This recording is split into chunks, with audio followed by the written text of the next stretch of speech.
वरेष्वपि स एव तु ऋतरूपे तथा वेदे भौमाख्य प्रकृतावपि व्योतं जगदिदं यस्यां सा व्योमो श्रीरुदाहृता अब्जगोजाद्रिजेष्वेव अस्ति अब्जादिकस्ततः तथैवर्तेषु मुक्तेषु गतास्ते विष्णुमित्युक्त्वा वेदे मुख्यतया प्रोक्ता ऋतमित्येव चोच्यते बृहत्पूर्णगुणत्वाच्च स एव पुरुषोत्तमः न केवलं प्राण एव चेतनानं विधाता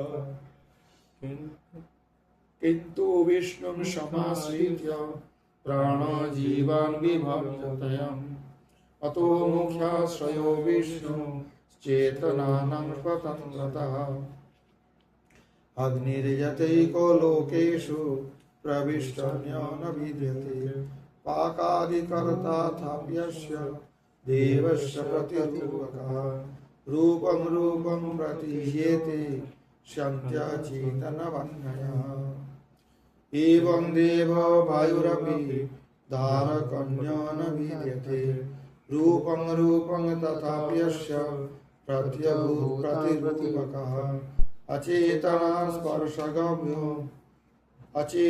स्पर्शगम्यो भूयामेव जनार्दनः एकः स्वतन्त्र नान्यस्ति सर्वजीवान्तरस्थितः रूपं रूपं प्रतीयस्य प्रतिबिम्बाश्च चेतना बाह्याश्च ते ततो नास्य स्वरूपं ते कथं वचन अनादि प्रतिबिम्बाश्च बभूवुस्ते अनन्तकाः सूर्या यथान्तरं चक्षुः प्रतिबिम्बस्य बाह्यकः बाह्यचक्षुर्गते दोषे अन्तश्चक्षुर्न लिप्यते अन्तश्चक्षुर्देवता तु बाह्यचक्षुरचेतनम् एवं बाह्यः स्वतन्त्रत्वात् जीवेभ्यः पुरुषोत्तमः अस्वतन्त्रस्य जीवस्य दुःखेनैव हि लिप्यते चेतनाभासको जीवः परमश्चेतनो हरिः स्वतन्त्रत्वात् स्वतन्त्रो हि नैव दोषेण लिप्यते इति कौर्मे स एक एव सर्वभूतान्तरात्मा तस्य रूपं रूपं प्रतिरूपाख्यो जीवो बभूव बहिश्चाशो परमात्मनः नितरां भिन्नः परतन्त्रत्वात् आत्मैवेदमग्र आसीत् इत्यादिवत् अनादित्वापेक्षया आत्मनिस्थं हरिज्ञानमुच्यते न तु संशयः जीवैक्येन तु तं ध्यायामस्तमस्यन्दिपतिध्रुवम् इति च एतदेव भगवद्रूपं परमं सुखं ज्ञानि सुखं तु तत् विप्लुणमात्रम् ब्रह्मादीनां च मुक्तानां सुखं विष्णु सुखस्य तु प्रतिबिम्बस्तु विप्लुको विष्णुरेव परम सुखम् सम्यक् भाति न भाति इति जानीयां तत् कथमहं तत्प्रसादमृते दिव्यम् अनिर्देश्यं परम सुखम इति च महावाराहे। तो पहले कौर में इति कौर में ये कुर्म पुराण से यहाँ तक दिए, इधर महाभारत पुराण से कुछ कोटेशन दिए। अब इसमें वही बात है जो हम चर्चा की विदेशीय खंडार्थ में, इसी भाष्य का उन्होंने खंडार्थ में प्रकाशित किया और कुछ नहीं, क्योंकि ये भाष्य पढ़ के समझना बहुत कठिन है। माधव भाष्य संक्षेप है, उन्होंने सिर्फ प्राचीन पुस्तकों से कोटेशन देके इसको प्रमाण किया जिसका तात्पर्य विस्तार रूप से नहीं बोला उन्होंने। इसलिए परवर्ती समय में जयतीर्थ स्वामी ने किया है और बाकी आचार्य ने उन भाष्य का विस्तार किया है। अब ये जो व्यास तीर्थ जी है, ये जयतीर्थ स्वामी के कोई शिष्य थे व्यास तीर्थ, उन्होंने हंस इत्यादि भगवान महिमा प्रतिपादकम दुर्गम अर्थत्वाद व्यचष्टे नित्यम इत्यादि। ये भगवान महिमा प्रतिपादक ये हंस शब्द है, दुर्गम अर्थ है, इसका अर्थ में जाना बहुत कठिन है, इसलिए इनको इस तरह से प्रतिपादन कर रहे हूं सह नित्य हीन अखिल दोष ही सार रूप यत हरि अखिल दोष हीन हम सार रूप सह। तो भगवान श्री हरि का हम सह बताया जाता है, क्यों? सारे दोषों से मुक्त है, दोषहीन है, निर्दोष है और सार रूप है। अनेन जहाति इति हं सैव सारत्वात् स इति हंस इति विग्रह सूचितो भवति। शुचो शीदति इति शुचिषत् तस्य प्रतिपदं वायुस्त इति वरसु श्रेष्ठ सुखः। वो जो उसमें है वही यहाँ पर वर्णन किए गए, जो काल हम चर्चा किए है विदेशीय खंड में।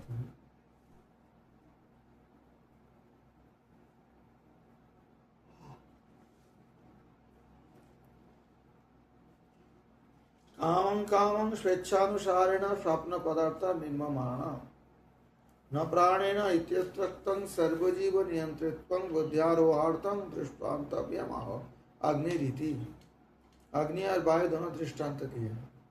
बुद्धि में कैसे वो आरोह करे, कैसे हम बुद्धि में ले सकते, इसलिए दृष्टांत देकर समझा रहे, नहीं तो कैसे समझे? जो हम देखे हुए है उसी के बुद्धि में आरोहण होते हैं, जो देखा नहीं और बुद्धि में आरोहण नहीं हो सकता। भुवनं प्रविष्ट चेतनाग्नि यथैकः यथा च तस्य रूपं रूपं प्रति जडाग्नि प्रतिरूप बभूव। भुवनं प्रविष्ट चेतन वायुर्यथैको यथा च अचेतन वायुस्तस्य रूपं रूपं प्रति प्रतिरूप बभूव। तथा सर्वभूतान्तरात्मा एकः तथा जीवोऽपि यस्य अंतरात्मन रूपं रूपं प्रतिरूप बभूव। वाक्यदयम् ऐक्वार्थत्व प्रतितिं निवारयन् व्याचष्टे अग्निर इत्यादि ना। अग्नि यहाँ पर जो है अग्निर यथैक लोकेषु प्रविष्टन्यो न विद्यते। माधवास कोई इसमें ऐक्यार्थ लेंगे जो जीव प्रतिबिंब है तो एक ही है, तो इसी को ऐसे भ्रम में न पड़ जाए, इसलिए अग्नि कहते एते बुद्धिस्ता प्रसिद्धावा। स्पर्शगम्य स्पर्श गुणानुमेय अरूपी द्रव्यत्वेन बाह्य प्रत्यक्ष अगोचरत्वस्थितत्वात् प्रतिबिंब बिंबं न भिद्यते इति केचित् निराशयोक्तं बहिश्चेति। बाह्याश्च बहिश्च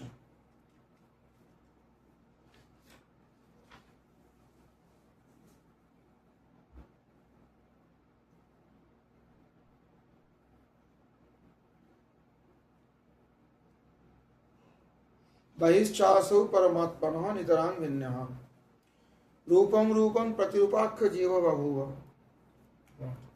बहिश्चासौ परमात्मनः, परंतु परमात्मा से बाहर में है, नितरां भिन्नः परतंत्रत्वात्, जीव भिन्न है जो परतंत्र है।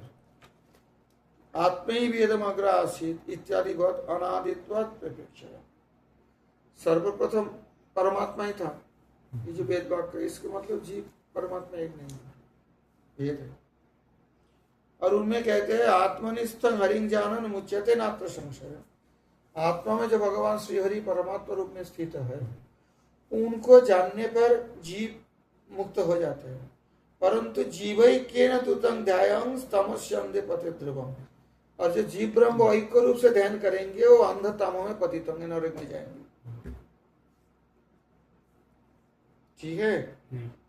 एतदेव भगवद रूपं परमं सुखम ज्ञानी सुखम तो तद विपूर्ण मात्रम। वो तो हमारे उसमें ही बताया दिया। और ब्रह्मानंद कैसे है? तारा के खातोदक सम।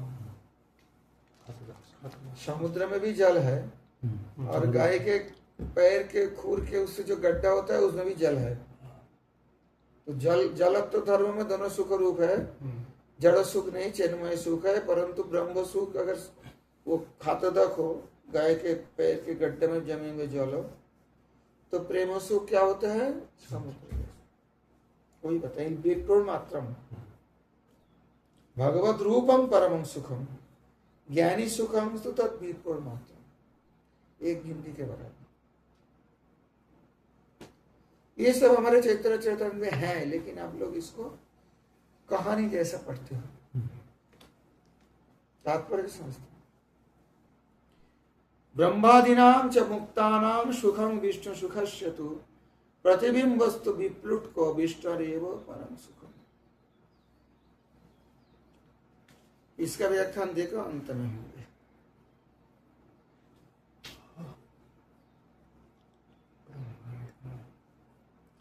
मध्वाचार्य जो वास्तव में भेदाभेद को विरोधी थे, जो भास्कराचार्य जो भेदाभेद मतवाद दिए है सर्वप्रथम, वो भेदाभेदवाद द्वैतवाद निम्बादित्य का नहीं है, उससे ऐसा नहीं है, दूसरे तरफ का है। भास्कराचार्य मेरे पास है वो भाष्य। और जो भेदाभेद भाव निम्बादित्य संप्रदाय में प्रचलित है, स्वाभाविक भेदाभेद भाव, वो अलग है। और गौड़ियों का जो अचिंत्य भेदाभेद भाव वो अलग है। मध्वाचार्य जो मुख्य रूप है, क्योंकि उस समय गौड़ी संप्रदाय थे नहीं, तो भास्कराचार्य का जो भेदाभेद भाव है उनको बहुत जगह में खंडन किया है। किंतु उनके मत से उपाधि नित्य है, जब तक उपाधि है तब तक भेद है, उपाधि मिट जाए तो ब्रह्म हो जाएगा, फिर अभेद हो गया। ऐसी भेदाभेद बात बता रहे। तो यहाँ कहते हैं भेदा भेदु च निवरित मुक्तम नितराम इति। नितराम देखो यहाँ पर है, नितराम।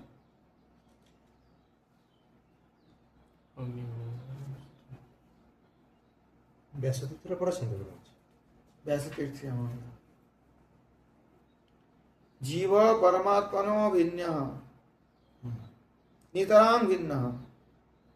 देखो माधव भाष्य में बहिश्चासो परमात्मनः कौर्म के नीचे नितराम भिन्न, नितराम भिन्न, नितराम जीव परमात्मनो भिन्न इति कुतः, कैसे भिन्न है? ऐसे कहते हैं परतंत्रत्वात्, जीव तो परतंत्र है, ब्रह्म तो स्वतंत्र है। प्रतिरूप बभूव इति अनादितः प्रतिबिंब बभूव इति व्याख्यातम। अनादि काल से ये ऐसे चल रहे, प्रतिबिंब बभूव हुआ था, आदि काल से, शुरू से पहले जीव ऐसा है, तो ब्रह्म से भिन्न ही है। तत्प्रयोगेनापि समर्थयते आत्मेति, उसका प्रयोग में भी समर्थन करते हैं। उदाहरण देकर आत्मे इद अग्र आसित, इदम अग्र आसित, इदम अग्रे अश्व जगतो अग्रे प्रलय काले। ये संसार जब सृष्टि नहीं हुई, उसी प्रलय के समय में आत्मा एवं आसित, आत्मा अर्थ से परमात्मा ही थे और कुछ नहीं थे, भगवान ही थे। आत्मैवासित अभूत इत्यादिवत अनादित्व अपेक्षा प्रतिरूप बभूव प्रयोग इत्यादि। अब जीवित अनादि है, कोई सृष्टि हुआ कहीं काल मिलता है, इसलिए कहते हैं आत्मैव आसीत अभूत इत्यादि वत अनादित्व अपेक्षा प्रतिरूप बभूव।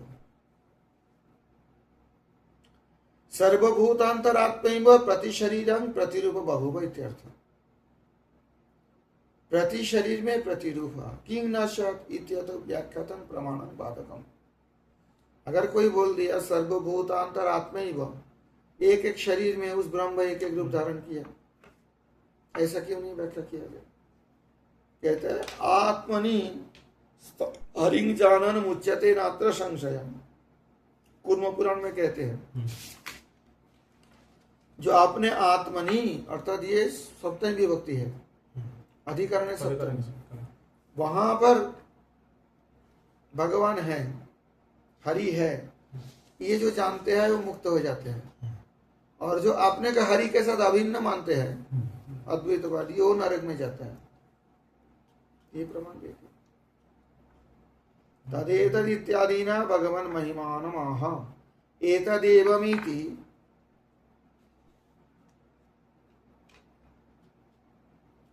एतद एवमिति निर्दिष्टुम अशक्यम अनिर्दिष्यम। ये है, ऐसा निर्देश करने में करना संभव नहीं, इसलिए अनिर्देश्य है।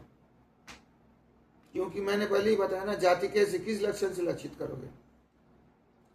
जब कोई जाति के अंदर ब्रह्म नहीं आ सकते हैं, तो कैसे लक्षण से लक्षित करोगे? ब्रह्म ब्रह्म है बस, किसी के साथ उनका कोई मेल नहीं है। जाति से अतीत है ना। अरे जाति समष्टि से होता है, समझते एक्चुअली दैट्स ब्रह्मार्थ नहीं। जाति समष्टि से होता है, परमात्मा का समष्टि कहाँ से समष्टि आएगा? नहीं। एक ही तो है। गौ जाति है, उसके कॉमन लक्षण है, जी गुरु जी। उसी लक्षण से लक्षितव्य होगा। गौत्व लक्षण, जी। शासनाधिपत्यम गौत्वम। इसमें क्या लक्षण दिखाओगे? जो जो जाति नहीं है उसका लक्षण क्या बताओगे? इसलिए मुश्किल है। एतदेव तमात्मस्थमिति प्रकृतं भगवत रूपमेव ज्ञानी सुखमेव परामृश्यते इति कुतो न स्यात्। अब तमात्मस्थम एतदेव भगवत रूपम परमं सुखम, कहते हैं जो भगवान का साक्षात रूप है वो परम सुख है। बोलते हैं ज्ञानी सुख को क्यों परम सुख नहीं कह सकते हो? ज्ञानी मतलब होता है पढ़ के जो ज्ञानी नहीं होता है, किताब पढ़ने से ज्ञानी नहीं। जिसको मोक्ष कामना रहते हैं, ब्रह्म में लीन हो जाऊं ये जाऊं, ये सब चक्कर जो वो ज्ञानी है। तो क्या है, वो भी तो सुख प्राप्त करते हैं। परमत्व विशेषणा, कहते हैं वो परम सुख है साक्षात भगवान को चरण लाभ करने की। और जो दूर से ज्योति स्वरूप ब्रह्म ब्रह्म देख के लीन वीन के चक्कर में रहते हैं, उनके सुख परम सुख नहीं है। वही मैंने उदाहरण दिया ना, जो चैतन्य चैतन्य के उदाहरण है। ब्रह्मानंद तारा के खातो दक्ष में, समुद्र के सामने जैसे एक छोटा सा गड्ढा है गैया का खुर में, उसमें थोड़ा पानी जमा है, वो तो इतना नहीं हो सकता। ये तो नींद आ रही है को, बेचारे को, सो रहा है।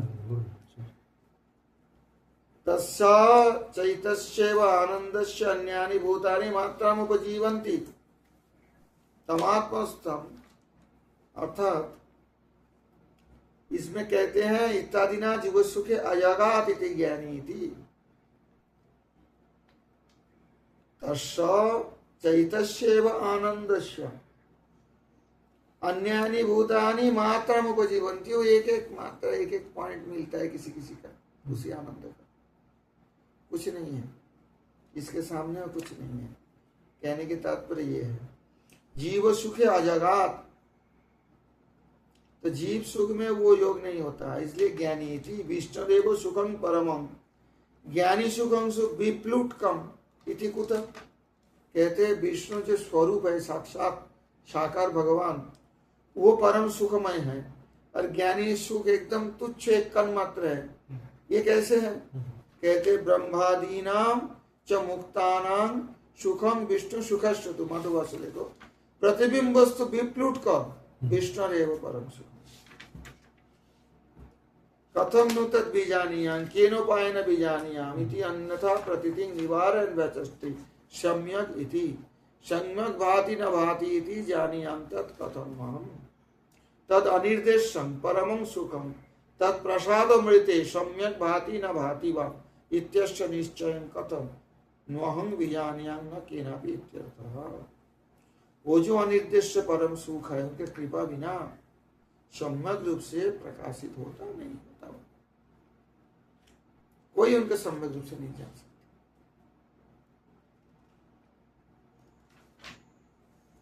समझ में आई?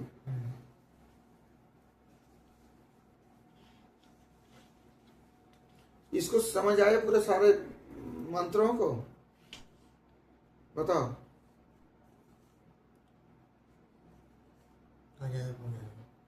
जी समझ में आई नहीं आई ये बताओ। इसमें ज्यादा कठिन कुछ भी नहीं है। ये जो प्रसंग है इसमें ज्यादा कठिन तो कुछ है नहीं, और उसी का ही विस्तार है ये सारे माधव भाष्य का। ये विदेशी तीर्थ जो व्याख्यान किए है माधव भाष्य का व्याख्यान किए है, और विदेशी जो खंडार्थ है उसमें वो माधव भाष्य का अनुसार ही खंडार्थ किए हैं। और इसमें जो विशाल व्याख्यान है इसमें प्राय मायावाद खंडन ही है।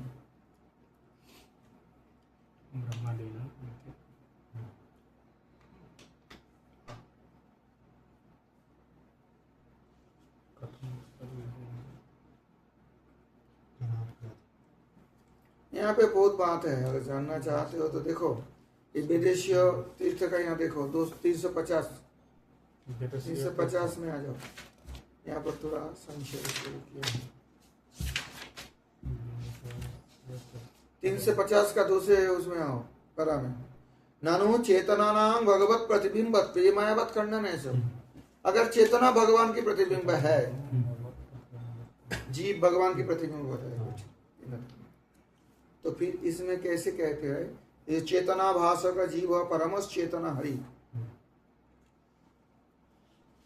तो बिंब प्रतिबिंब क्या तैर अभेद है। ये तो बिंब प्रतिबिंब ही का होता है, तो अभेद है।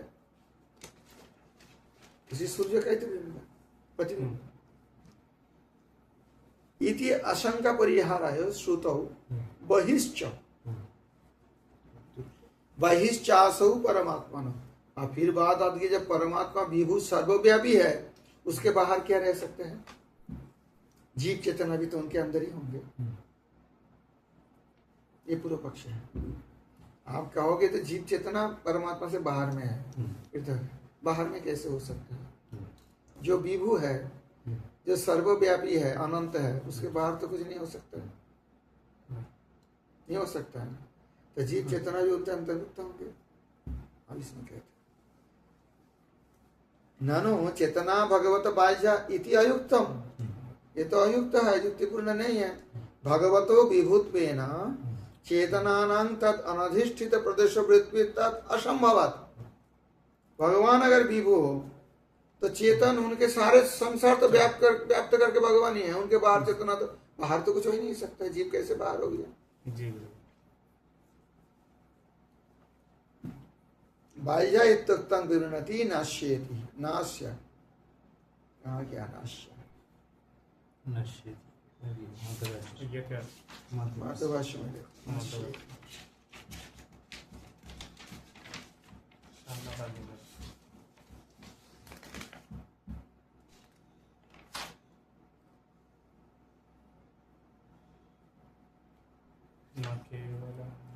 नश्येति ननु प्रतिरूप बभूव इति।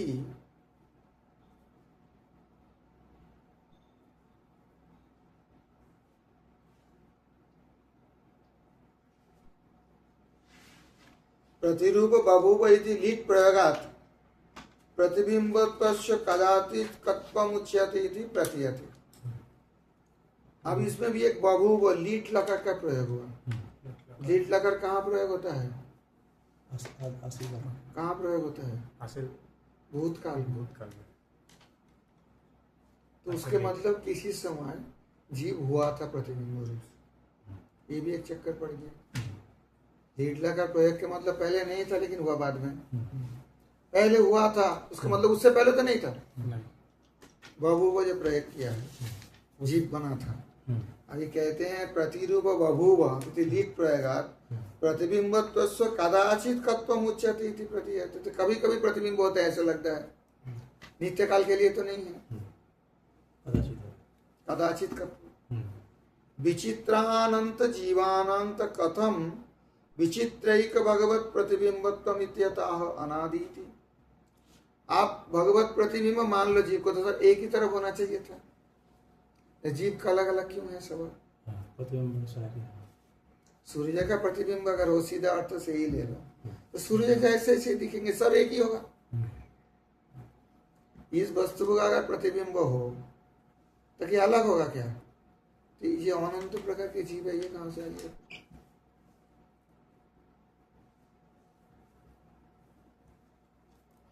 इसलिए कहते अनादि इत्यादि वचन अनादित्व अपेक्षया। चा शब्द अपि शब्दार्थ। यहाँ पे चा शब्द अपि शब्द में व्यवहार होता है। अपि शब्दार्थ होने पर भी अनंतम अनंत प्रकारं कम सुखं ये शांति अनंत का। अनंत प्रकार सुख जिनका है वो अनंत का है। इसमें देखो, इसमें है सारे शब्द यहीं से लिया। अनादि प्रतिबिंबाश्च बभूवुस्ते अनंत का। 340 पृष्ठ की 1 2 3 4 5 6 7 नंबर उसमें देखो। नाश्य स्वरूपं ते कथंचन बाह्याश्चाते ततो नाश्य। 340 का 7 नंबर 6 7 देखो ना, बाह्याश्चेते ततो नाश्य स्वरूपं ते कथंचन, ये बाह्याश्च से ततो नाश्य न अस्य स्वरूपं ते कथंचन, ये जीव भगवत स्वरूप नहीं है। अरे 340 का ऊपर से देखो ना 6 नंबर, बेवकूफ के कहा हाँ, बोल रहा हूँ फिर भी ढूंढ के नहीं मिल रहा है, कहाँ 6 नंबर देख रहे हैं बुक पे?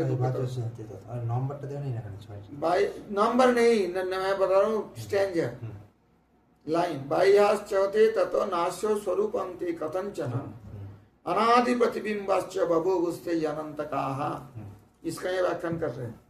अनादि च शब्द अपि शब्दार्थ अनंतम अनंत प्रकारं कं सुखं येषां ते अनंतकाः। विचित्र स्वभाव अनंत अपि ते चेतना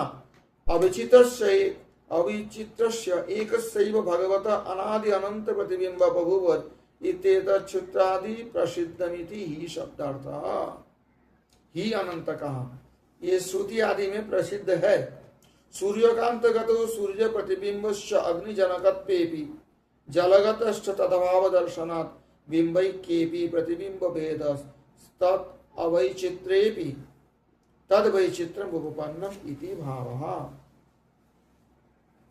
इसमें एक दृष्टांत दे रहे, सूर्यकांतगत सूर्य प्रतिबिंब अग्निजनकत्व, सूर्यकांत मणि है, उस सूर्य से अग्नि को ले लेते हैं और बाद में वो अग्नि प्रकट भी कर सकता है। सूर्यकांत मतलब गर्म हो जाता है या किसी को जला भी सकता है। अगर ऐसी बात हो, परंतु जलगत से तदभाव दर्शनात्, उसी सूर्यकांत का जल में डुबा दिया जाए या जल में जो प्रतिबिंब सूर्य का होता है वो तो जला नहीं सकते हैं। सूर्यकांत एक्चुअली उसमें अभी जो साइंस कहते हैं फॉस्फोरस वो रहते हैं ना, रास्ते में देखना वो चमकीले होता है, लगा रहते हैं तो उस तरह का। हाँ, रेडियम नहीं है, रेडियम बहुत बड़ा वो खतरनाक चीज है, रेडियम नहीं लगाएगा। रेडियम तो वो है क्या बोले तेजस्क्रिय है, उससे तो कैंसर हो जाएगा जो चलेंगे उसके ऊपर से। रेडियम नहीं होता है, वो फॉस्फोरस होता है, व्हाइट फॉस्फोरस वगैरह इसमें लगा। वो क्या करते हैं, सूर्य का रश्मि জলের মধ্যে কখনো তৈরি করে আগুন है, आलिया बोले नहीं, वो अलग है। वो जहाँ फॉस्फोरस जल में रहता आलिया होता है, फॉस्फोरस मीथेन होता है। মিথেন থেকে हाँ, मीथेन फॉस्फोरस अलग होता है। मीथेन মিথেন থেকে CH4, CH4 ফসফরাস তৈরি হয় ওখানে পরে CH मीथेन से फॉस्फोरस कहाँ तैयार होगा? मीथेन तो CH4 है, फॉस्फोरस P है, अलग मटेरियल है।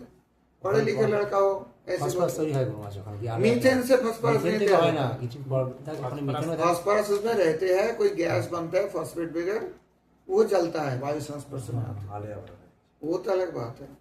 परंतु कहने के तात्पर्य जो सूर्यकांत जो है वो रास्ते के वो लाइट ही देख लो ना, वो जो रहता है चमकते रहता है रात को, वो दिन में सूर्य का रोशनी शोषता है, श्वसन करते हैं ना, करके लाइट दिखाते हैं। सूर्य प्रतिबिंब उस पर पड़ते हैं तो उसके अग्नि प्रभाव दिखाता है, प्रकाश दिखाता है।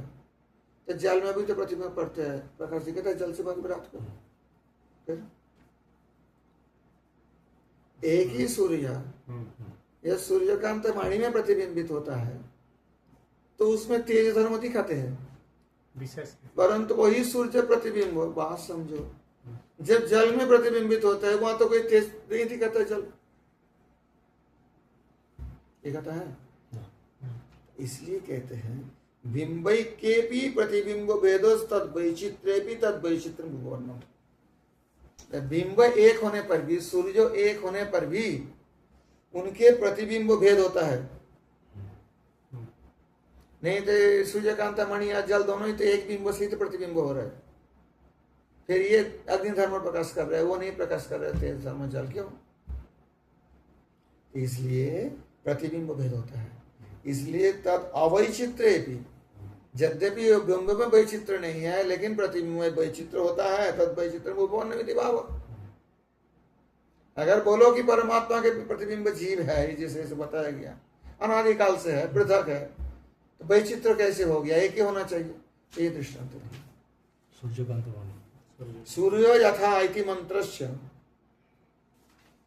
सूर्य मंत्र है 11 नंबर, देखो 338 पेज में 11 नंबर मंत्र लिखा है। सूर्य यथा सर्वलकष्ट चक्षुर न लिप्यते चाक्षुषेर बाह्य दोषैः एकस्तथा सर्वभूतांतरात्मा न लिप्यते लोक दुखे न बाह्य। अरे ढूंढ के नहीं मिला अब तक। 328 38 पृष्ठ का। हाँ मंत्र बोल रहा हूँ तो 11 नंबर। इति मंत्रस्य सूर्य सकल लोकस्य चक्षुषी पुरीषादि अशुचि प्रकाशनेन चक्षुषु उपकारं कुर्वन्नपि तद्दर्शिनः सर्वलोकस्य चाक्षुषेर अशुच्यादि दर्शन निमित्ते आध्यात्मिके दोषेर बाह्यैश्च अशुच्यादि संसर्ग दोषैश्च न लिप्यते इति व्याख्यानम् असत्। इसमें एक व्याख्या करते हैं और संप्रदाय जिनको ये खंडन कर रहे हैं। ये जो कहते हैं ना सूर्य यथा सर्वलोकस्य चक्षु न लिप्यते चाक्षुषेर बाह्य दोष। कहते हैं सूर्य देखो प्रकाश कर रहे हैं नेत्र में। क्या प्रकाश कर रहे हैं? अच्छी चीज भी प्रकाश कर रहे हैं, गलत चीज भी प्रकाश कर रहे हैं। पूरी विष्ठा पड़ा हुआ है, टट्टी पड़ा हुआ, वो भी सूर्य दिखाता है। और वो देखने से क्या होता है? आध्यात्मिक अशुचि होती है, मन में घृणा होते है, मन अशुचि होता है टट्टी देखने से। प्रकाशन चक्षुष उपकारं कुर्वन्नपि, यद्यपि आंखों की उपकार करते हैं, नहीं तो देख ही नहीं पाएगा आंख, प्रकाश नहीं कर। परंतु तद्दर्शिनः सर्वलोकस्य, जो देख रहे वे लोगों को, सारे लोगों को चाक्षुषेर अशुचि आदि दर्शन निमित्ते आध्यात्मिक दोषेर बाह्ये चाक्षुष अशुचादि संसर्ग दोषी न लिप्यते इति व्याख्यानम्। वे कहते हैं इनका तात्पर्य ये है, लोग कहते हैं जैसे सूर्य प्रकाश करते हैं टट्टी कभी चक्षु के लिए तो उपकार कर रहा, दिखा रहा है उसको, नहीं दिखते तो उस पर जाके पैर डालते। परंतु देखने पर आदमी का अंदर में जो दोष लगता है, पूरी दर्शन करके नहाना या आचमन करने से विधि है, अपवित्र वस्तु दर्शन होने से भी अपवित्रता आती है। जैसे मृतदेह दर्शन करने के बाद वो पूजा नहीं कर, मंदिर में नहीं प्रवेश होता है, शिवापराध में आता है, तो पूरी दर्शन भी अशुचि होता है। परंतु ये दो सब सूर्य में लिप्त नहीं कर सकते। जो देख रहे हैं उसमें दोष आता है, सूर्य में नहीं लगता। ये व्याख्यान जो है ये गलत है, बता रहे। ये व्याख्यान यह नहीं होना चाहिए। क्यों? सूर्यस्य पुरीषादि अशुचि प्रकाशनेन चाक्षुष दोष लेप प्रसक्तिरेव अभावेन तन्निषेध अयोगात्। सूर्य अगर पुरीषादि अशुचि वस्तु प्रकाशन के द्वारा चाक्षुष दोष लेप प्रसक्तिरेव अभावेन, तो कहते सूर्य क्या चक्षु का दोष देता है? आंखें के दोष दे रहे हैं सूर्य? क्या सूर्य के आंखें के दोष लगा दे रहे हैं? तुम देख रहे हो पुरुष, पुरुष तुम्हारे आंखें का दोष लगा रहे, सूर्य नहीं दोष लगा रहे। ये युक्ति दे रहे, ये सब न्याय की बात है, समझो अच्छी तरह से। सूर्य का दोष है कि तुम्हारे आंखें का दोष है? पुरुष का दोष है, पुरुष का दोष है। गंगा तो वहां है, सूर्य तो गंगा नहीं है, सूर्य प्रकाश की है, सूर्य दोष क्यों लिप्त होंगे? जड़ तो वही है, गंदगी के कारण वो जड़ तो वही है, मेन थिंग वही है। अब सुनो बात, चाक्षुष दोष लेप प्रसक्ति अभाव है ना तन निषेधा योगा। इसलिए कहा जाता है उसमें सूर्य के दोष नहीं होता है। पुरुष देखने से जो दोष लगेगा आंखों में, सूर्य तुम्हारे आंखें में वो दोष नहीं दिखा रहे, सूर्य से प्रकाश कर रहे हो। वो पुरुष, वो जो गंदगी है, जो टट्टी है, वो तुम्हारे आंखों में दोष दिखा रहा है। अन्यथा दीप प्रभादेरपि जड़ष्ट तत्प्रसक्ति। नहीं तो दीपक जालोगे और उसकी गंदी चीज देखा गया तो दीप अशुद्ध हो गया बोलोगे? वहां तो नहीं बोलते हो, तो सूर्य को क्यों दोष दोगे? दीपक लेके गए, हरिकेन लेके गए, देखा कोई गंदगी है तो हरिकेन तो दिखा दिया, उसको प्रकाशित कर दिया, तो क्या हरिकेन अशुद्ध हो गया? नहीं, ऐसे।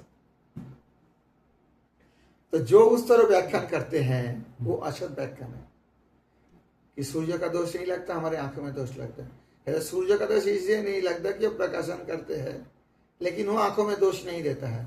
आंखों में दोष लगता है उसी टट्टी के कारण। अगर ऐसी दोष लग दे सूर्य का कह दिया जाए तो दीप लेके जाओगे तो वो भी दिखाता है, तो दीप अशुद्ध हो जाता है क्या? सर्वस्यापि दोषश्च अंतरत्वेन बाह्यत्व अयोगाच्च। ये सारे दोष जो है तो अंतर दोष होता है, बाह्य दोष में उसका योग नहीं कर सकते।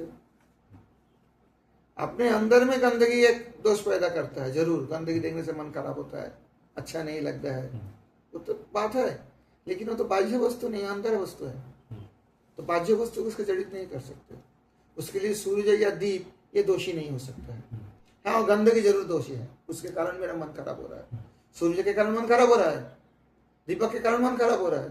आप बोलोगे दीपक ने दिखाया हो तभी तो मन खराब हुआ।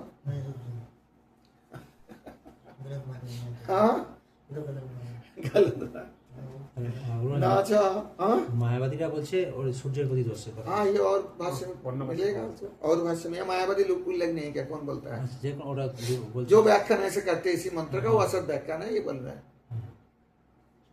মানে ভগবান ব্রহ্মের উপর দোষ দিচ্ছে, তাই তো? वो आज समझो, सूर्य देखो, হ্যাঁ सूर्य प्रकाश कर रहे हैं, হ্যাঁ सूर्य प्रकाश सब चीज कर रहे हैं, अच्छे बुरे सब चीज कर रहे हैं, तो अब हम उसीलिए देख पाते हैं। अब कोई टट्टी पड़ा हुआ है, पुरुष पड़ा हुआ है, देख लिया সূর্যের দোষ। तो मेरे अंदर दोष आएगा, किंतु मेरे दोष मन में मलिनता आ जाएगी, खराब लगेगा मन में, ठीक है। तो ये दोष इस मंत्र में कहते हैं, जैसे सूर्य को नहीं लगता है।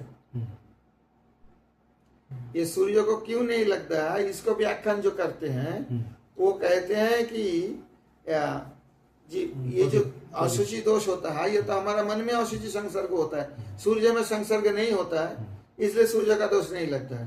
परंतु ये व्याख्यान नहीं मानते माधव संप्रदाय, नहीं मानते, कहते हैं वो बात नहीं, सूर्य का दोष इसलिए नहीं लगता है कि सूर्य प्रकाशन करते हैं, लेकिन गंदगी हमें अशुचि करता है, सूर्य अशुचि नहीं करता है। अगर सूर्य में दोष लग जाते उसी कारण से दीपक में दोष लग जाते, जी दीपक भी दिखाता है उसको, तो दीपक का दोष है उसमें, दीपक ने गंद किया है मन को। अभी समझ में आई? तो ये जो दृष्टांत है, एकस्तथा सर्वभूतांतरात्मा न लिप्यते लोक दुखे न बाह्य, इस तरह से सर्वभूत के जो परमात्मा है वो बाह्य लोक दुख में लिप्त नहीं होते। बाह्य इसी दृष्टांत से आपको समझना पड़ेगा। तो वो जो आत्मा है वो प्रकाशन जरूर करते हैं, लेकिन ये वस्तु गंधा है, वो हमारे दुख के कारण होता है, और वो दुख उसी आत्मा में लिप्त नहीं होगा, क्योंकि वो दीपक भी अशुचि नहीं होता है, सूर्य भी अशुचि नहीं होता है, क्योंकि वो हमारे मन में गंदगी नहीं दिया। पुलिस गंदगी तो पुरुष ने दिया। जो जड़ संसार की वो वस्तु का संस्पर्श आने से मन में जो कुछ होता है, तो वो दुख परमात्मा की क्यों लगेगा? এটা আপনি যে আর্টিকেলে লিখেছিলেন না, कहाँ? বেদান্ত দর্শন গুরু তত্ত্ব, याद नहीं है कब लिखा। ওইখানে যেটা বলেছিলেন না যে ভগবান কখনো দুঃখময় জগতে हाँ, दुख का अनुभव नहीं कर सकते। সর্বদা আনন্দ আলো আলোকে যেমন অন্ধকার স্পর্শ করতে পারে, वो तो उसमें है, তত্ত্ব সম্বন্ধে। तत्व संदर्भ की टीका में है, बलदेव जी का टीका, और जब पढ़ोगे तब पता चलेगा। सर्वस्वापी दोषस्य अंतरत्वेन बाह्य कहाँ गया है? तो यही सब न्याय का विचार है। देखना चाहो तो पूरे पढ़ाएंगे, बात नहीं, लेकिन दिमाग खराब हो जाएगा आप लोगों का। बात ये है, समझ में आ रहा है। आध्यात्मिका दोषे अच्छा तो हो रहा है। इति हाँ? उन्हें खराब काहे को हो रहा है, ठीक तो है। अश्रुत कल्पना पातच्चैति भावेन तदृष्टान्त वाक्यं व्याख्यातं तत्वयुक्तं तावदाहो सूर्य इति आध्यात्मिकी दोषेरिति अश्रुत कल्पना पातच्च, जो अश्रुत कल्पना उसमें आरोप किया गया, यद्यत दृष्टान्त वाक्यं व्याख्यातं तदुपयुक्तं तावदाहो सूर्य इति। यहाँ देखो माधव भाष्य में सूर्य इति कहा है। सूर्य यथांतरं चक्षु प्रतिबिंबस्य बाह्यक, माधव भाष्य 340 देखो, 340 पेज में देखो, चौथी स्टेंजा में सूर्य यथांतरं चक्षु प्रतिबिंबस्य बाह्यक। जी जी। सूर्य जैसे अंतरंग चक्षु प्रतिबिंब अस्य बाह्यक, बाह्य चक्षु गति दोषे अंतश्चक्षु न लिप्यते। सूर्य अंतश्चक्षु जो दर्शन कराते हैं वो जैसे प्रतिबिंब बाह्य है, तो बाह्य चक्षु से अंतश्चक्षु लिप्त नहीं होता है, ये बताया। असो सूर्यस्य प्रतिबिंब बाह्यक चक्षुरित्वन्मय किं तत इत्यत परिवर्तमानस्य सूर्यस्य कथम अंतरश्चक्षुष्टम परिवर्तमानस्य सूर्यस्य कथम अंतर चक्षुष्टम। कहते हैं सूर्य तो चलते रहते हैं, तो अंतर्चक्षु कैसे हुआ? सूर्य प्रतिबिंब भूत बाध्य चक्षुष किमित्यतः अंतश्चक्षुरिति चक्षुर अभिमानी सूर्याख देवता इत्यर्थ। मैंने पहले ही बताया ये जो बाहर चक्षु है ये चक्षुर इंद्रिय नहीं है, जी गुरुदेव। ये उनके एक पार्ट है, सिर्फ ग्रहण करने के लिए है। दिखता कहाँ है?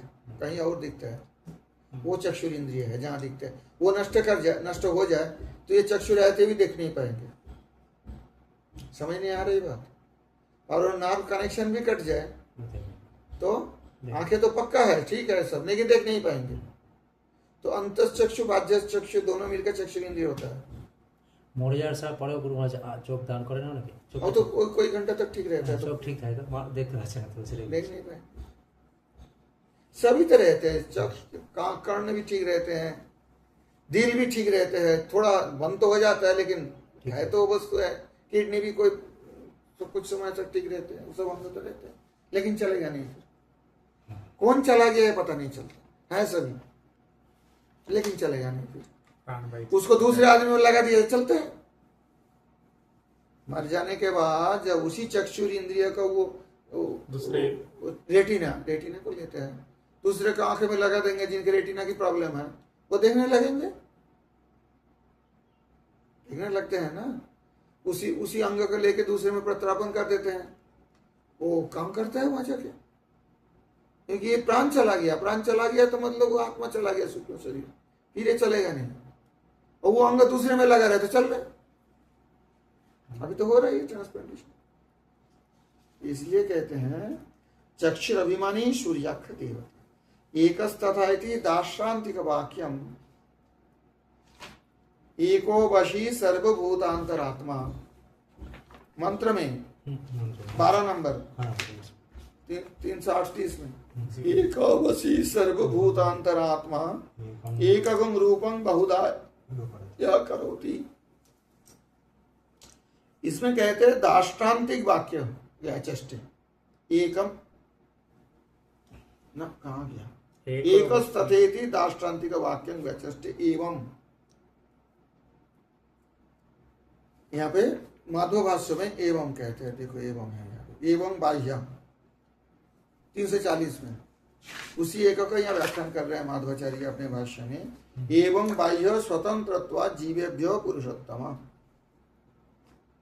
बाह्य अत्यंत भिन्न, यहाँ बाह्य का मतलब बाहर नहीं, उनके बाहर तो कुछ रह नहीं सकता है, सब कुछ व्याप्त करे भगवान स्थित है।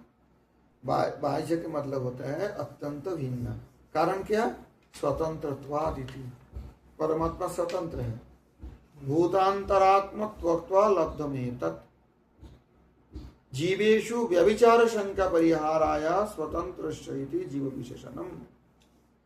अस्वतंत्र जीव का विशेषण है। दुखे नीति एक वचन प्रयोग जाति इत्यभिप्राय नैव न तो एकत्वाभिप्राय। दुखे नैव हि लिप्यते, एक वचन प्रयोग हुआ। अस्वतंत्रस्य जीवस्य दुखे नैव हि लिप्यते। पुरुषोत्तम अस्वतंत्र जीव के दुख में लिप्त नहीं होता है। यहाँ जीव के दुख में एक वचन प्रयोग है, कहते हैं जाति वाचक में एक वचन प्रयोग होता है। जीव के दुख है मतलब वो बोलने के एक ही जीव है, फिर एक जीववाद आ जाएगा इसका नहीं, जाति से। मनुष्य का ये नहीं होता। मनुष्य का मतलब क्या? एक मनुष्य का होता है, सारे मनुष्य जाति के उद्देश्य पे कहा जाता है। ऐसे ही सारे जीव को जात्याम एक वचन, देखो ना यहाँ लिखा है,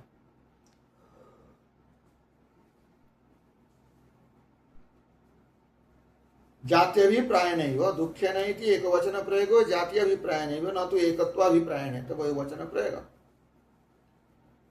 ननु चेतनत्वात् विष्णुरपि जीववत् दुख लेपो किंग न स्यात्। अब ये ऐसा ही हो तो चेतन तो विष्णु भी है, चेतन तो जीव भी है, तो जीव चेतन होने पर जब दुख का लेप होता है तो विष्णु में क्यों नहीं होगा? ये भी चेतन, वो भी चेतन, तो जीव भी तो चेतन है, दुख कैसे अनुभव करता है, तो विष्णु भी क्यों नहीं अनुभव करेंगे? इसलिए कहते हैं, इसमें बहुत विचार है, करके दिमाग खराब हो जाएगा, इसलिए मैंने भी सुनी। कहते हैं तो चेतन जीव भी है, चेतन विष्णु भी है। जब जीव चेतन पे उसका दुख लगता है तो परमात्मा भी हृदय में बैठे है, वो भी चेतन है, उनके दुख लगना चाहिए। तो इसलिए कहते हैं समझ रहे हैं? ननु चेतनत्वात् विष्णुरूपी जीववत् दुःख लेपो किंग न स्यात् नहीं चेतनत्व अविशेषे भी विष्णु दुःख अलेपे विशेष हेतुरस्ति इत्यवाचन चेतनाभासक इति। चेतनत्व अविशेष होने पर भी विष्णु का दुःख अलेप होता है, विशेष हेतु है, उसमें विशेष कारण है, इसलिए कहते हैं चेतनाभासक। ये देखो मूल में है चेतनाभासक, चेतनाभासक इसमें है, अभी देखा है नित्य मैंने। नित्यानंद चेतस्य चेतना, चेतना चेतना चेतनाभासको जीव परमस चेतन हरि 3 से 40 में देखो ना, 5-6 नंबर स्टैंड है माधव भाष्य देखो। ये पढ़ते ही नहीं आए लोग, इसलिए दिमाग और खराब होता है बहुत सरल। चेतनाभासको जीव परमस चेतन हरि, चेतना के आभासक जीव है, परम चेतन हरि है। स्वतंत्रत्व स्वतंत्र ही नैव दोषेण लिप्यते इति कोड में। चेतन आभास जीव, चेतन परम चेतन भगवान। अनेन चेतनस् चेतनानाम इत्यस्य तात्पर्य मुक्तं भवति। ये जो मंत्र है चेतनस् चेतनानाम, नित्य नित्यानाम चेतनस् चेतनानाम, ये मंत्र का यहाँ माधवभाष्य में कुर्म पुराण से उसके व्याख्यान किए हैं। उसका तात्पर्य चेतनत्वं न लुक्खलेप प्रयोजतम किंतु चेतना भाषकत्वम एवं। ये बहुत कठिन बात है। चेतनत्व दुख लेप नहीं का कारण नहीं होता है, चेतन आभास दुख लेप का कारण होता है। क्यों बताओ, इतना दिन पढ़ा है वेदांत, तो बताओ। चेतन तो पूर्ण जागे, चेतन जीव संसार के साथ डायरेक्ट कनेक्ट भी नहीं कर सकते। कौन कौन कनेक्ट करते हैं? मन, तो मन क्या है? चिदाभास, चेतनाभास। आप समझ में आई बात? चेतन जीव, जैसे जीव अगर शुद्ध रूप में हो, जैसे परमात्मा शुद्ध रूप में है, तो शुद्ध जीव जो है ये संसार के जड़ वस्तु के साथ टच ही नहीं हो सकता उससे। जो होता है चेतनाभास मन बुद्धि चित्त अहंकार जो अंतःकरण है उसके माध्यम से होता है। अभी समझ में आई बात? ये माधुर्य पढ़ना पड़ेगा ना, कठिन है ये सब। हाँ, तो चेतनाभासक जीव, बेटा आचार्यों को ये सब जानना चाहिए, नहीं तो अपने संप्रदाय को डिफेंड नहीं कर पाएंगे, रिप्रेजेंट नहीं कर पाएंगे। बकवास कहने से नहीं होता ये, तो वेद के आधार पे प्रमाण करना पड़ेगा। तुम जो बोल रहे हो कहाँ तक प्रमाण है, इसलिए इतना आचार्यों ने मेहनत किया। और आप लोग वो पढ़ोगे नहीं, देखोगे नहीं, हाँ, तो फिर किस लिए लिखा है हमारे पूर्वाचार्य ने ये सब? चेतनाभासक इति, समझ है? चेतनत्वं न दुःख लेप प्रयोजकम। प्रयोजक मतलब जिसने दुख से लागा देते हैं, खुद लगता नहीं है, प्रयोग करता, हेतु करता जी। तो चेतनत्वं न दुःख लेप प्रयोजकम, चेतन तो मैं दुःख लेप नहीं करवाते, तो कौन करवाते?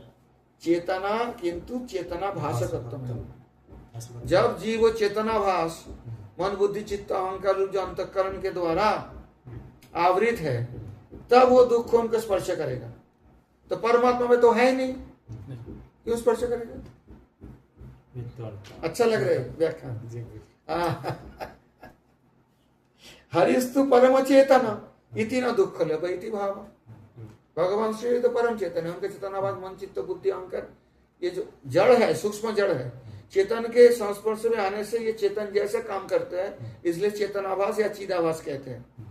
चित नहीं है, मन बुद्धि चित्त चित नहीं है, जड़ ही है, प्रकृति से ही बना है। समझ में आई? हरिस्तु परम चेतना, यहां देखो ना, चेतनाभासक जीव परमस चेतनो हरि स्वतंत्रत्वा स्वतंत्र ही नैव दोषेण लिप्यते इति कोर में। कुर्म पुराण में। हाँ, कुर्म पुराण से है। हरे परम चेतनत्व हेतुमा स्वतंत्रत्वात्, कहते हैं फिर हरि का भी एक चेतनाभास हो जाना चाहिए था जब संसार में आया। बोला नहीं, स्वतंत्र है। जीव तो परतंत्र है, जीव तो चक्कर में पड़ेगा, ब्रह्म के चक्कर में पड़ेगा।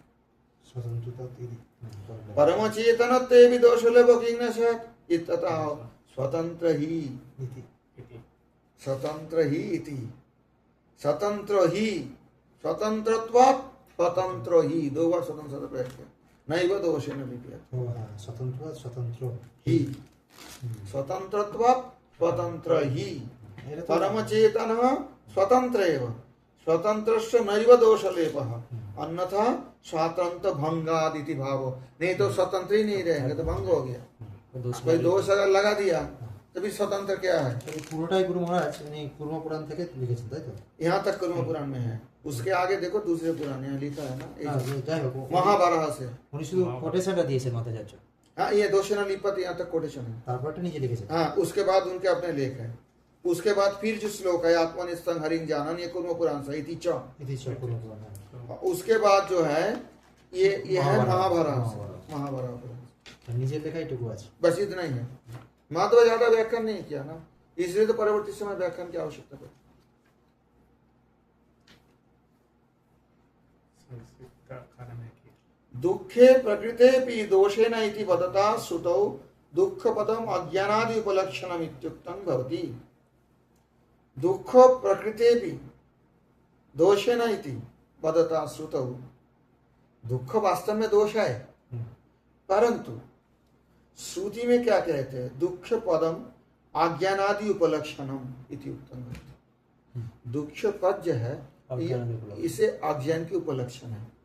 दुःख पद के द्वारा अज्ञान, तो जीव अज्ञान है तो दुख स्पर्श करेगा। ज्ञान प्राप्त हो जाने से दुख स्पर्श कहाँ होगा। एक तथा सर्वभूतात्मरात् भूतांतरात्मा रूपं रूपं प्रतिरूप बहिश्चैतस्य परक्त अर्थे न प्रमादे न विमति कर्तव्येति भावेन प्रमाणेन व्याकृतमपि तद्वाक्यं स्ववचनेन स्पष्टयति स इति। स एक एव सर्वभूतांतरात्मा। माधव लिखा है कोद में के बाद देखो, स एक एव सर्वभूतांतरात्मा। स्वरूपं गुणं प्रतिरूपस्य जीवभोगः। समझ में आई अब ये बात।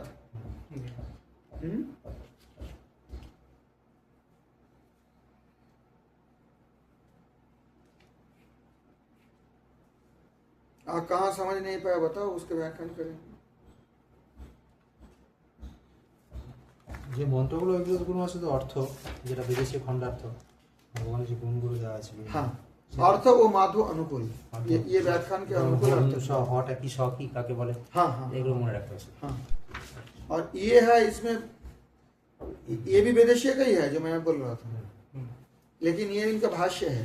उसके बाद खंडार्थ दिए। खंडार्थ मतलब स्वयं मंत्र का अर्थ दिए है। অন্যায় আর কি। एक तरफ अन्वय मानो, एक तरफ अन्वय मानो। ये वेदेशियम जो है ये पूरा उनकी व्याख्यान है। इसमें 3 व्याख्यान है। एक तो माधव के आचार्य के भाष्य है, व्यास तीर्थ जी का है व्यास तीर्थयम, और एक प्रकाशी का है वादिराज तीर्थ की।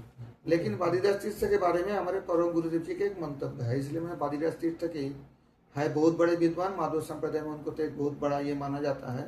लेकिन उनके सिद्धांत हमारे परम गुरुदेव प्रभुपाद शिला भक्ति सिद्धांत सरस्वती गोस्वामी ठाकुर जी पत्रावली में देखना लिखे हैं किसी शिष्यों को कि वादिराज तीर्थ की मात माधव मत से अलग हो गया थोड़ा। इसलिए वादिराज तीर्थ की प्रकाशिका को मैं ज्यादा पढ़ाता नहीं हूँ, कहीं कहीं पढ़ाता हूँ,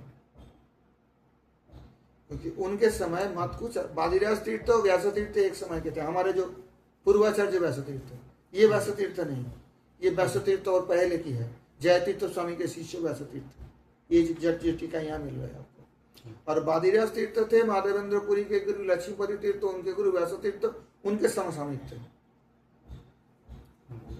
तो वादिराज तीर्थ की जो मत है उन्होंने जिस तरह से व्याख्यान किए हैं उसको हमारे परम गुरुदेव प्रभुपाद जी उन्होंने ये सब पढ़े थे, उनका सारे पता था।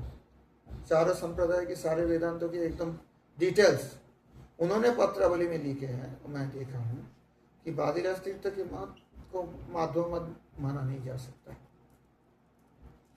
कुछ अलग व्याख्यान उन्होंने किए हैं कुछ कुछ स्थान पर, परंतु ये जयतीर्थ स्वामी जो हमारे परंपरा में जाते हैं वो तो सर्वप्रथम व्याख्यान किए हैं देखा जाए तो उनके बाद में भी बहुत आचार्य ने व्याख्यान किए हैं, वो मान्यता है। तो इसमें 3 है, एक तो वादिराज तीर्थ जी का प्रकाशिका, एक व्यास तीर्थ जी जो जयतीर्थ स्वामी के शिष्य व्यास तीर्थ थे, बाद के व्यास तीर्थ है, और एक ये वेदेश तीर्थ है। तो वेदेश तीर्थ जी खंडार्थ तो हम लोग चर्चा किए हैं। अब यहाँ पर जो है हाँ क्या कहते हैं,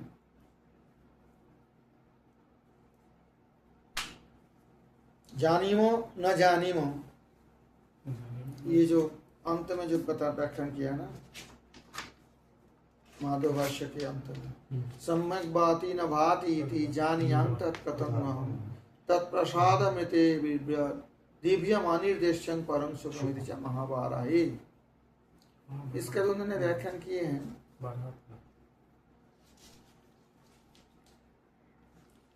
किमु भाति न भाति,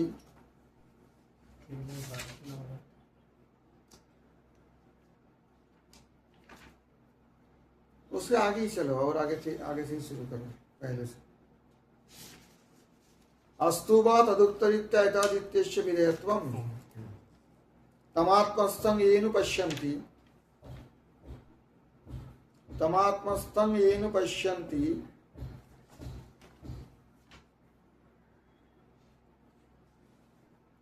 कौन सा पेज में ढूंढ रहे हो?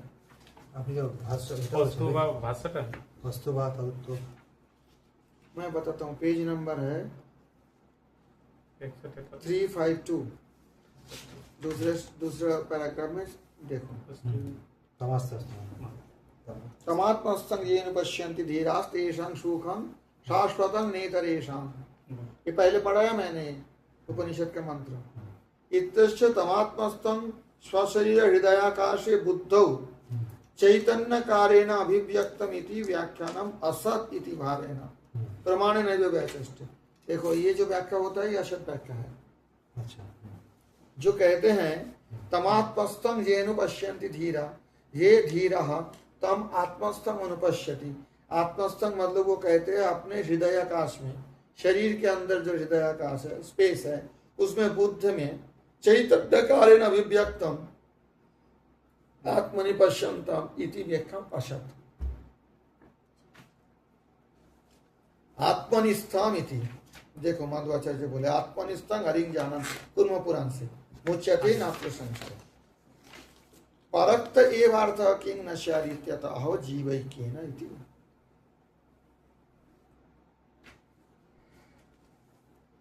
तदेतदिति मन्यन्ते अनिर्दिष्टं परमं सुखम् इत्यन्यत्र ज्ञानी सुखमेव विवच्यते। परमं सुखमिति सुखश्रुतेः न चाशु विष्णुवपि सावकाशात् तेषां सुखं शाश्वतम् इति ज्ञानी सुखस्यैव प्रकृतत्वेन तस्यैव तदेतदिति परामर्शात् न च भगवतोऽपि प्रकृतत्वात् तत्परामर्श अयम् अस्तु इति वाच्यम्। तस्य नपुंसक सुख शब्देन अपकृतस्य तत् इत्यादि परामर्श अयोगाद् इत्यत तद्व्यचष्टे एतद् एवेति। एतदेव भगवद् रूपं परमं सुखम्। सुख शब्द नपुंसक है, इसलिए एतद् सर्वनाम का प्रयोग किया गया।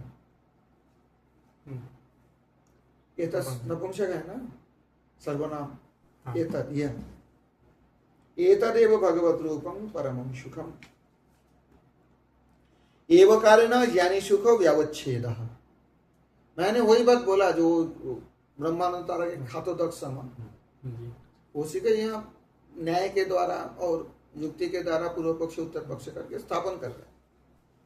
एवकारेण ज्ञानी सुख व्यावच्छेदः, जब एव कह दिया है भगवत रूप, एतद एव भगवत रूपम, उसका मतलब ज्ञानी सुख व्यावच्छेद हो गया। ज्ञानी सुखम तो तद विप्रुट मात्रम, विप्रुट मात्रम, एक टॉ न हो गया, वो सूत्र है संधि का, टॉ न हो जाता है ना मां रहने के कारण, मात्रम याद नहीं मेरे को, सूत्र अभी याद आया तो बता देंगे। तथा च तदेतद् नपुंसक शब्देन एकं रूपमिति प्राक् प्रकृत भगवत रूपं परामृश्यते नानुपपत्तिरिति भावः। क्योंकि यहाँ पर जो है ये नपुंसक एतत् एव, ये जो प्रयोग किया है, वो लोग कहते हैं ये ब्रह्म सुख होगा, ब्रह्म नपुंसक है। भगवत शब्द तो पुंलिंग है, ब्रह्म शब्द नपुंसक है। यहाँ एतत् बोल दिया, बोला एतत् इसलिए बोला कि सुख तो नपुंसक शब्द है, एतदेव सुखम, सुख का उद्देश्य के नपुंसक व्यवहार किया, क्योंकि विशेषण विशेष ये सब तो एक ही उसमें हो रहेगा ना। ये सब मायावादियों के व्याख्यान है। वो लोग अपने अपने में काटते रहते हैं, परवर्ती आचार्य को स्थापन करना पड़ता है इसको। बोलेंगे माधव देखो बोला है तदेव तो प्रमाण है कर्म पुराण में ते तत् नपुंसक शब्द है ते तत्सुख मतलब ब्रह्म सुख। बोलता है नहीं, सुख शब्द नपुंसक इसलिए तत्प्रयोग हुआ है, भगवत शब्द के लिए नहीं। जी गुरु। समझ में आई बात? ज्ञानी सुख व्यवच्छेद एतदेव, ये ही मतलब ज्ञानी का जो सुख है वो नहीं, ये जो भगवत स्वरूप है, भक्तों का जो सुख है, भक्ति सुख प्रेम सुख वही है। तथा च तदेतादिति नपुंसक शब्देन एकं रूपमिति प्राक् प्रकृत भगवद रूपं परामर्शक नानुपभोक्ति इति भाव। ननु कि दूरस्थ भगवद रूप परामर्श ग्रहणेन समीपस्थ ज्ञानी सुख परामर्श एवयमिति किं न स्यादिति चेन्न। अगर ऐसा ही बात हो तो क्या दूरस्थ भगवद रूप परामर्श ग्रहण ये माना जाएगा कि भगवान रूप दूर में है और ज्ञानी का रूप जो नजदीक है? ज्ञानी का सुख, ज्ञानी का जो सुख परामर्श नजदीक है, ऐसा नहीं होता क्या? अगर ऐसा होने पर सुखस्य परमत्व विशेषणात् ज्ञानी सुखस्य च परमत्व अजगादिति भावेना, कहते हैं सुख को परम लगा दिया। ये देखो ना, ये भगवत रूपम परमम सुखम, ज्ञानी सुख में तो परम नहीं लगाया। भगवान सुख ज्ञानी सुखम तो तत् विप्रुण मात्रम, तो जब परम लगा दिया और ज्ञानी सुख में परम शब्द अयोग हुआ, योग नहीं हुआ। भगवत सुख विप्रुण मात्यम इत्यर्थ। अनेन तदेतत् इत्यस्य आत्मस्वरूपम सुखम अनिर्देश्यम परमम अप्राकृतम बांग मनसयोर अगोचरमपि तत् ब्रह्मण एतत् प्रत्यक्षमेवेति मन्यन्ते इति व्याख्यानं च अपास्तम। ये भी एक व्याख्यान है। वो क्या बोलता है? कहते हैं तदेतत्, ये जो बोल रहे हो, ये जो बात है, एतदेव भगवद रूपम परम, तो ये कहते हैं आत्मस्वरूप सुख अनिर्देश्य है, परम है, अप्राकृत है, वाक मनुष्य माने वाक्य मन के अगोचर है। तत् ब्रह्मण एतत् प्रत्यक्षमेवेति मन्यन्त, वो ब्रह्म सुखी है, प्रत्यक्ष ये माना जाता है। इति व्याख्यानम च अपास्तम, ये व्याख्या यहाँ खंडित किया गया। भगवत सुख बोला गया, जो ज्ञानी सुख के सामने भगवत सुख समुद्र के समान है, और ज्ञानी सुख माना एक खातों तक समान किंचित है। परमात्मा स्वरूप सुखस्य प्रत्यक्षत्व अयोगात्, परमात्मा सुख का स्वरूप तो प्रत्यक्ष नहीं दिखेगा। जीव ब्रह्म अवेरस्तु बाधित इत्युक्तम, जीव ब्रह्म अवैध तो यहाँ हो नहीं सकता है, तो बाधित हो गया। दोनों सुख अलग अलग बताया गया, तो जीव ब्रह्म एक यहाँ नहीं है।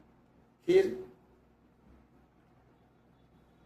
ननु एतत् इत्यस्य अनुवादतया व्याख्याने तत्शब्द व्यर्थ से रीति न चलना।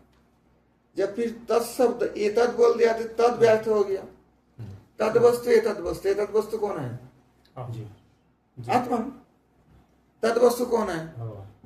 जब एतत् प्रयोग किया फिर तत् का प्रयोग कैसे होगा? तो व्यर्थ हो गया। ये आत्मा ही ब्रह्म है, जब जान लेगा तो परम सुख प्राप्त करेगा।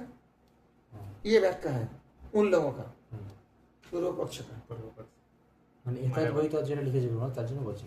हाँ, সেটা তো তো वो बहुत जगह में एतत् वही तत् कैसे होगा? एतत् वही बोलो यही वो है, এই হয়। यही बोल रहे हैं। হ্যাঁ এটা বলতে চাইছো। तुम ही ब्रह्म हो। হ্যাঁ জি। इसको क्या खंडन करोगे? एतत् तो जो सामने है एतत् बोला जाता है, तत् बोला है दूरस्थ। ये तो देख लेना कहीं भी। हालांकि नपुंसक शब्द है, ब्रह्म शब्द तो नपुंसक ही है। ब्रह्म पुंगलिंग स्त्रीलिंग है, नपुंसक लिंग है, जानते नहीं है? हाँ जी। हाँ, तो इसलिए ये सब बहुत चक्कर है। पढ़ा हो ये सब? पढ़ोगे दिमाग खराब हो जाएगा। आप देखो ये था, ये जो बता रहे तदेतदित्य से आत्मा कहाँ चला गया? जीव ब्रह्म अभेदस्तु वादित इत्युक्तम ननु एतत् इत्यस्य अनुवादतया व्याख्याने तत्शब्द व्यर्थ सदिति चन्ना। अब एतत् का जब अनुवाद करके व्याख्या कर, तत् क्यों बोला? फिर एतत् ही ब्रह्म होता, एतत् ही जीव होता, तत् शब्द क्यों प्रयोग किया? उसका मतलब एतत् तत्, एतत् वही तत्, यही वो है, यही तो होना चाहिए। तो व्यर्थ तो नहीं होगा वेदों में कोई शब्द। एक बात समझ लो, किसी भी दर्शन वेद के व्याख्या करे, व्याख्या नहीं, फिर तो गलत चीज को व्याख्यान कर रहे, तो उसको तो फिर मानो ही मत। तो वेदों का कोई भी शब्द व्यर्थ नहीं है, उसका प्रयोग है, अर्थ है जरूर। तो इसलिए यहाँ कहते हैं रूपं रूपं प्रतिरूप बभूव इति दूरे एकं रूपम इति सन्निधाने च। देखो ना, ये मूल मंत्र में रूपं रूपं, कहाँ चला गया बहु रूप, ये तो 10 नंबर मंत्र 338 पेज में देखो। बाहुल्यथेक भुवनं प्रतिष्ठं रूपकं रूपं प्रतिरूप बभूव। अभी कहते हैं रूपं रूपं प्रतिरूप, ये दूरे, और एकं रूपम इति सन्निधाने च भगवद रूपस्य प्रकृतत्वेन तथैव परामर्शत्व। कहते हैं भगवत रूप की तरफ भी देख रहे हैं, भगवत रूप तो प्रकृत है और इनका बिंब है, तो इसलिए एतद् व एतद् जो प्रयोग है, इसका मतलब दोनों एक नहीं है, इसलिए तत्शब्द व्यर्थ नहीं है। तद इत्तस्वापि तत्तत्वार्थकत्वेन परम सुखत्वात् आदिवत विधेयत्वाद् वा। और तद जो शब्द प्रयोग किया है तत्त्वार्थकत्वेन,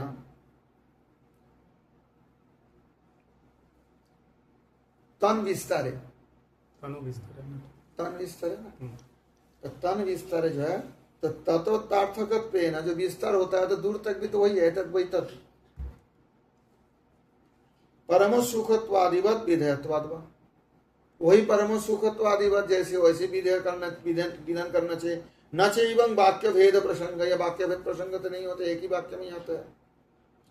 अवांतर वाक्य भेदस्य अदोषत्वात्, अवांतर वाक्य भेद जब हो तो वो तो आदर्श होता है। महावाक्य भेदस्य अभावात्, महावाक्य में भेद तो नहीं होता। अन्यथा सत्यं ज्ञानम अनंतं ब्रह्म इत्यत्र का गति। अगर महावाक्य भेद करोगे तो सत्यं ज्ञानम अनंतं ब्रह्म, इसमें भी तुम भेद करोगे। इत्यत्र का गति, ये कहाँ जाएगा फिर, समझ में नहीं आई बात, आप लोगों को समझना पड़ेगा।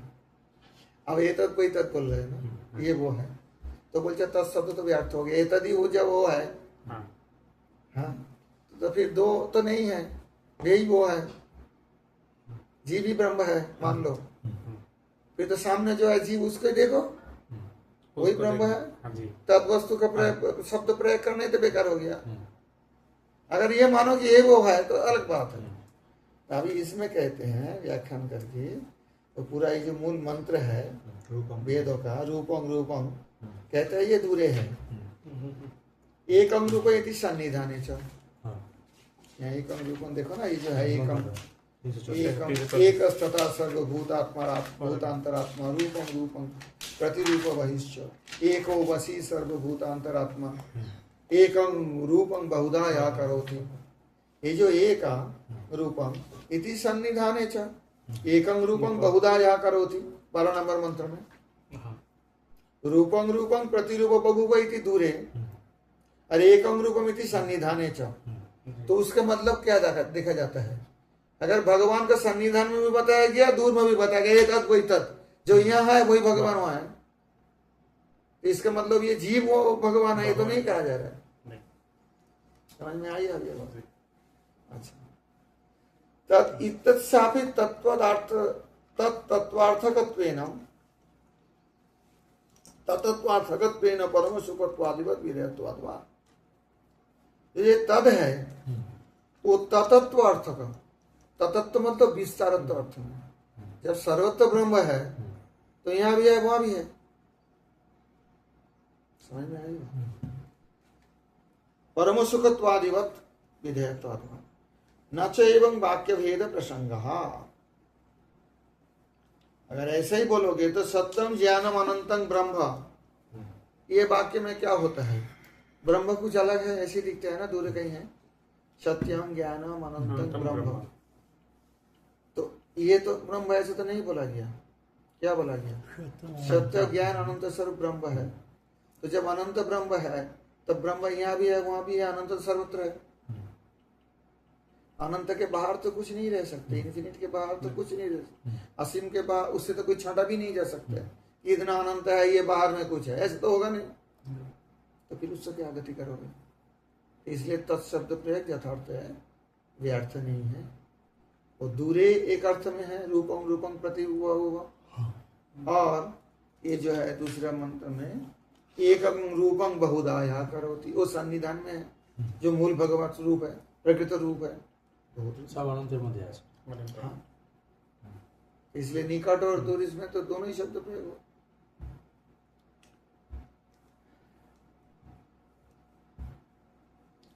चार शब्दों की शब्द अर्थ है कैमुत्य सूचक।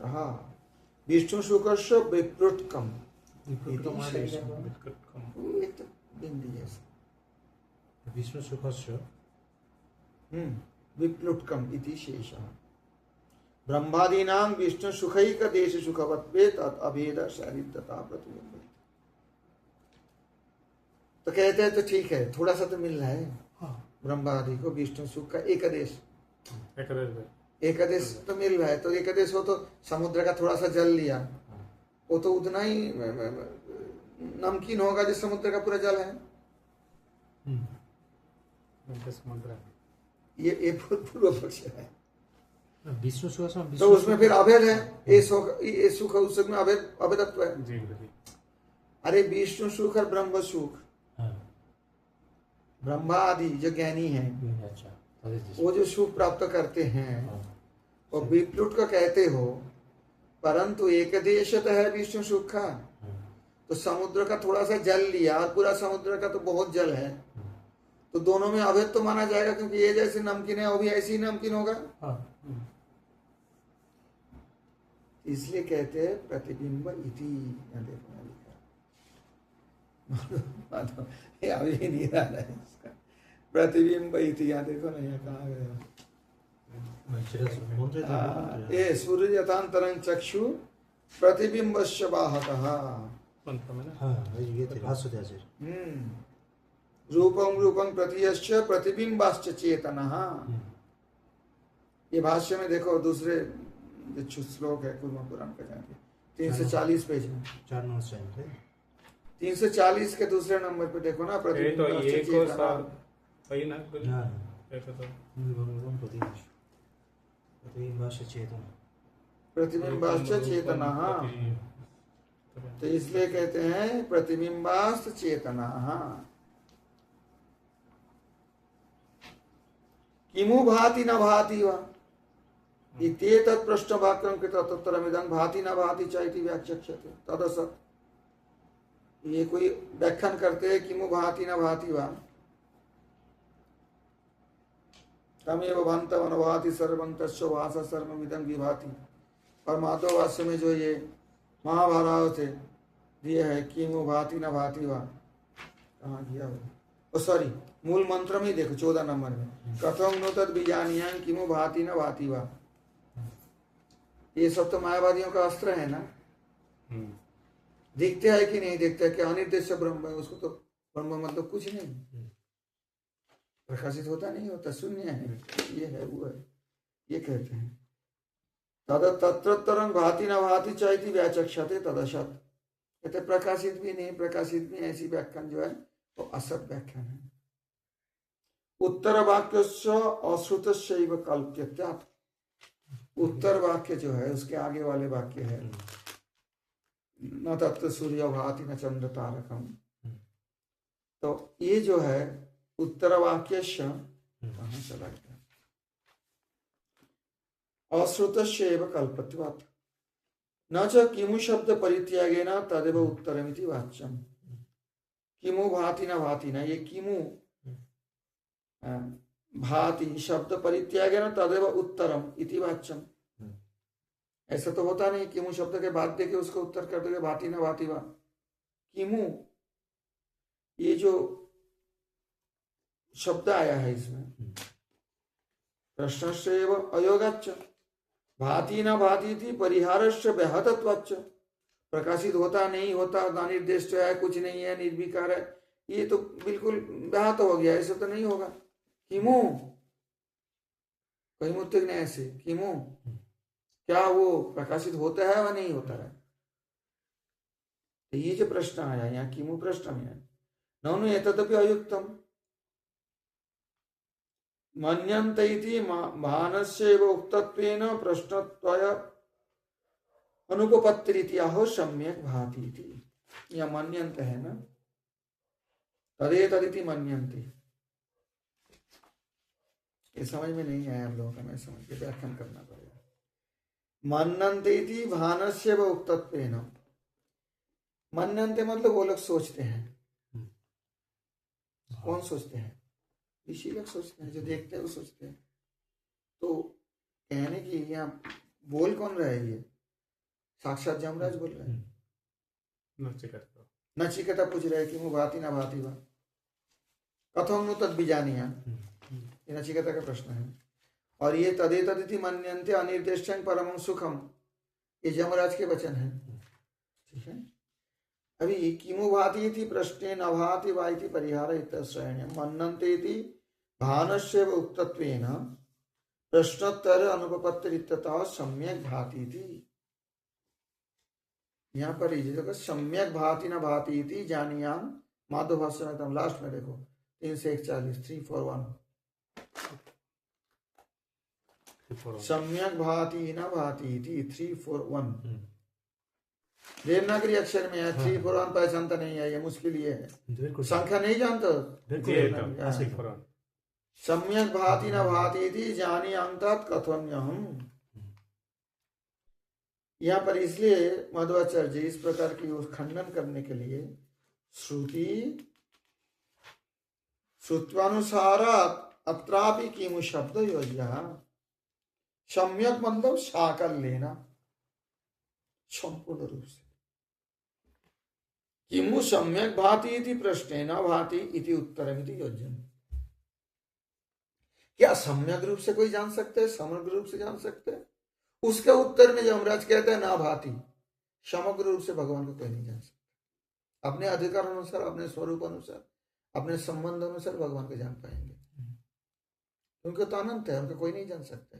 उनका गुण अब तक कोई कीर्तन करके खत्म नहीं कर पाता है, अनंत गुण संपन्न। संपूर्ण कैसे जानेंगे? ये है अतएवक्तं तत्व प्रकाशिकायाम न भाति इत्युक्त्वा ज्ञेयत्वं चाइति।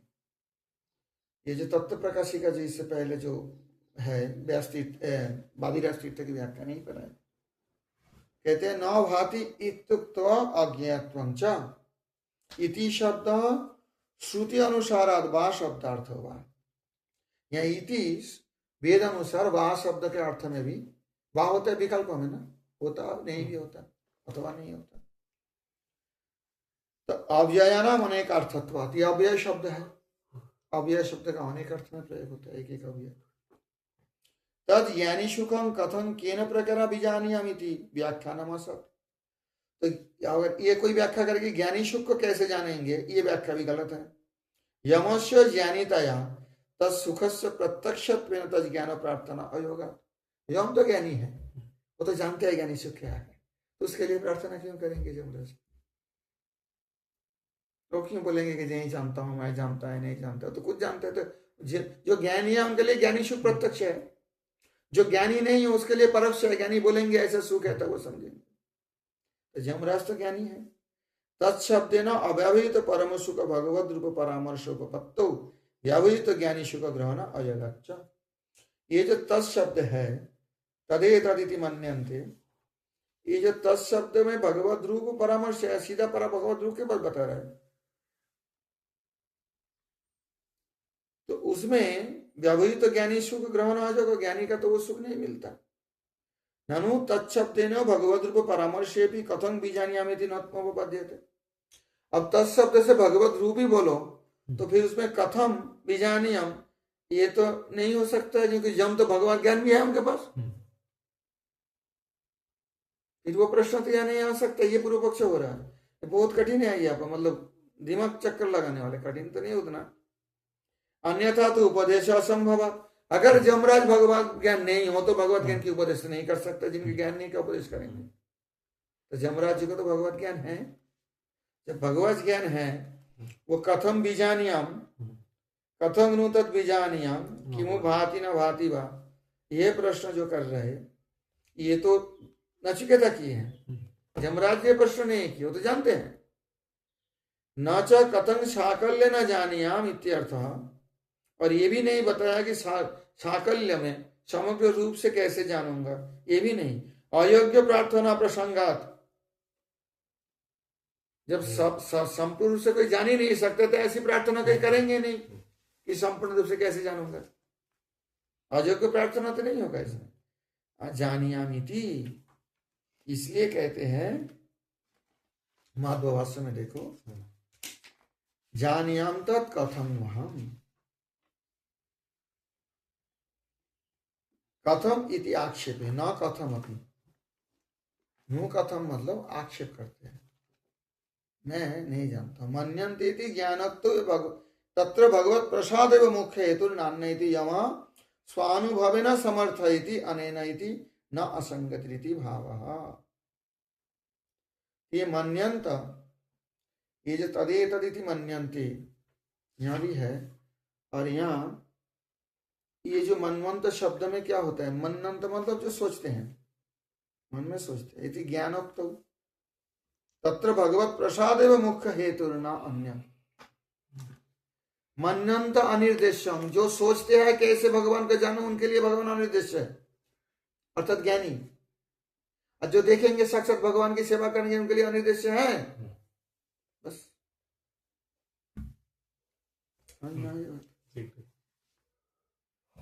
इसलिए ज्ञानोक्त तो इसलिए भगवत प्रसाद जब तक नहीं हो तब तक उनको कोई नहीं जान पाते हैं।